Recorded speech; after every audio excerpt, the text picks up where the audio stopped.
एक समय की बात है, एक आदमी था। उसके दिल में एक जुनून था। उसका सिर्फ एक ही लक्ष्य था, बेजान पत्थर में से भगवान की मूर्ति को बनाना। एक दिन वह घने जंगल से होकर गुजर रहा था। जंगल इतना सुनसान था कि सूखे पत्ते के हिलने की आवाज भी साफ सुनाई दे रही थी। तभी उसकी नजर एक विशाल और मजबूत पत्थर पर पड़ी। आदमी ने सोचा, क्यों ना इस पत्थर से एक सुंदर मूर्ति बनाई जाए। उसने जमीन पर अपना झोला रखा और अपनी छैनी हथौड़ी उठाई। जैसे ही उसने पत्थर पर हथौड़े से पहला वार किया, पत्थर से एक दर्द भरी आवाज आई, अरे रुको, मुझे मत मारो, मुझे बहुत दर्द हो रहा है, प्लीज मुझे छोड़ दो। यह सुनकर आदमी एकदम सहम गया। पत्थर पर बस एक छोटा सा निशान पड़ा था, जैसे किसी जख्म की तरह। पत्थर ने फिर गिड़गिड़ाते हुए कहा, मैं यह दर्द बर्दाश्त नहीं कर सकता, प्लीज मुझे मेरे हाल पर छोड़ दो। आदमी घबरा गया। उसने सोचा कि जबरदस्ती मूर्ति नहीं बनाई जा सकती, तो वह उस पत्थर को वहीं छोड़कर उदास होकर आगे बढ़ गया। थोड़ा आगे जाने पर उसे एक दूसरा पत्थर दिखाई दिया।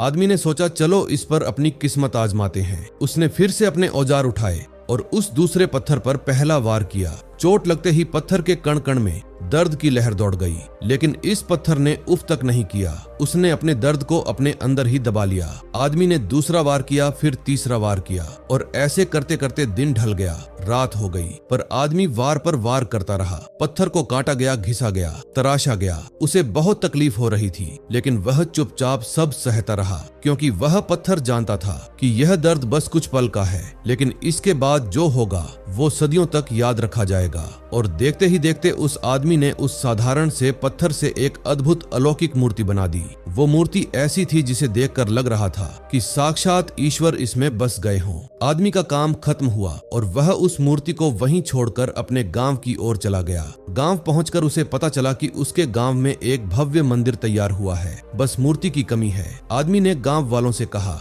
अरे चिंता मत करो, मैंने जंगल में एक दिव्य मूर्ति तैयार की है, आप लोग जाओ और उसे सम्मान के साथ ले आओ। गांव वाले ढोल नगाड़ों के साथ जंगल गए और उस मूर्ति को पूरे हर्षोल्लास के साथ मंदिर ले आए और उसे मंदिर के गर्भगृह में स्थापित कर दिया। तभी गांव के एक आदमी को याद आया, अरे भाई, मूर्ति तो स्थापित हो गई, लेकिन नारियल फोड़ने के लिए भी तो एक पत्थर चाहिए ना। आदमी को तुरंत वह पहला वाला पत्थर याद आ गया। उसने गांव वालों से कहा कि जंगल में उसी रास्ते पर थोड़ा सा आगे जाना, आपको एक और पत्थर पड़ा मिलेगा। गांव वाले गए और उस पत्थर को, जिसने दर्द सहने से इनकार कर दिया था, उसे खींच कर लाए और मंदिर के दरवाजे पर रख दिया। दोस्तों, अब नजारा देखिए। मंदिर के अंदर वाली मूर्ति पर लोग दूध चढ़ा रहे थे, फूलों की माला पहना रहे थे और हाथ जोड़कर पूजा कर रहे थे, और बाहर वाले पत्थर पर लोग जोर जोर से नारियल फोड़ रहे थे।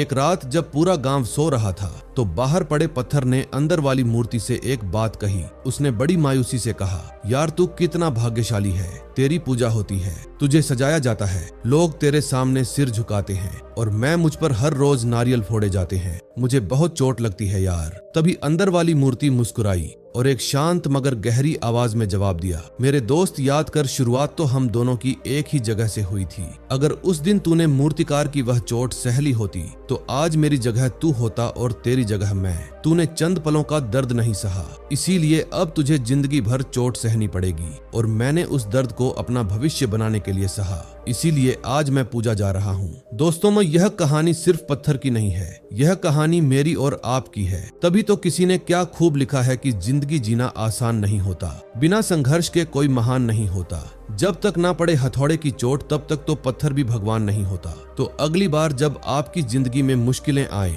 दर्द हो या काम करने का मन ना करे, तो समझ जाना कि ऊपर वाला आपको तराश रहा है। यह दर्द, यह संघर्ष, यही तुम्हें एक साधारण पत्थर से उठाकर पूजनीय भगवान बनाने जा रहे हैं। बस डटे रहो, भागो मत। अगर आपको इस कहानी से थोड़ी सी भी सीख मिली हो, तो इसे अपनी जिंदगी में उतारना जरूर। और हाँ, इस चैनल को सब्सक्राइब जरूर कर लेना और प्यारा सा कमेंट लिख कर जाना। मैं मिलूंगा आपसे अगली वीडियो में, तब तक के लिए जय हिंद।